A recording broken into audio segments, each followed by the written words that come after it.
Hello and welcome to easy grammar. আজ আমরা native English কিভাবে বলে তা জেনে নেব। আচ্ছা, আমরা তো বাংলায় প্রায় বলি না, ওরা 4 ভাই ডাক্তার, ওরা 2 ভাই ব্যারিস্টার, ওদের 3 ভাই ইঞ্জিনিয়ার, ওনার 4 ছেলেই স্কুল মাস্টার। তো এই ধরনের বাক্যগুলো ইংরেজিতে কিভাবে বলবো? দেখো, আমি বাংলায় একটা সেন্টেন্স লিখেছি, সেটা হচ্ছে খগেন বাবুর 4 ছেলেই ইঞ্জিনিয়ার। এবার আমাদের যদি চট করে বলতে বলে ইংরেজিতে, আমরা কিন্তু সঠিকভাবে বলতে পারবো না যদি না আমরা জানি। শুরুতে কিন্তু আমাদের একটু আটকে যাবে। আমরা কি করব, বাক্যটাকে ভাগ করে নেব। খগেন বাবুর 4 ছেলে, তারা সবাই ইঞ্জিনিয়ার।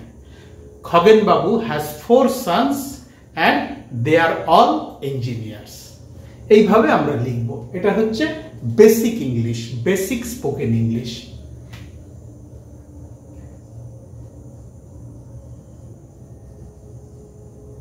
খগেন বাবু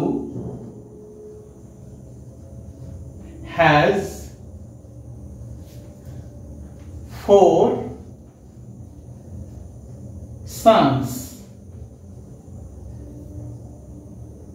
ফুল স্টপ দিলাম। They are all engineers।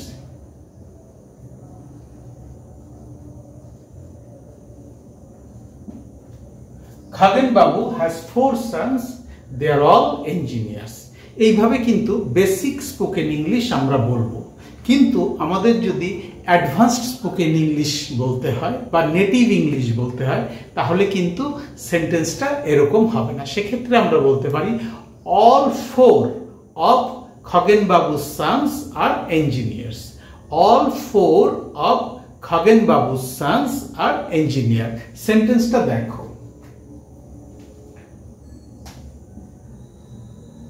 all 4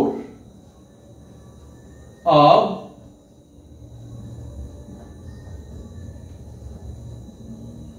Khagen বাবু's sons are engineers।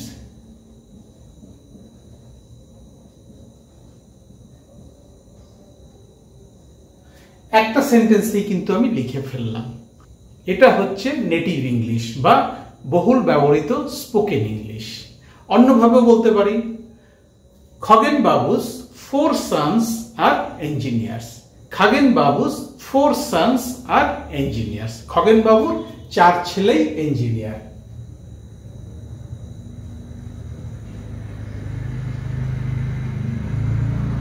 Khagen বাবু's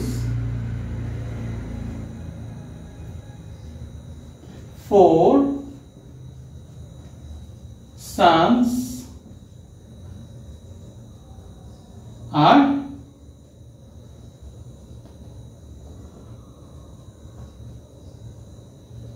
engineers।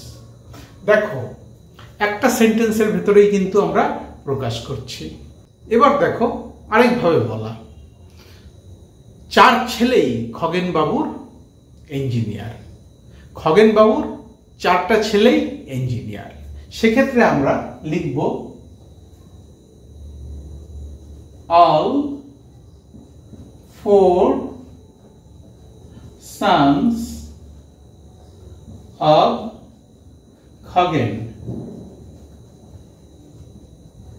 Khagen Babu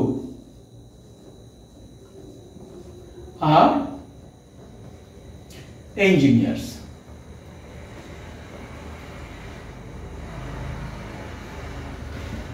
all 4 sons of Khagen Babu are engineers।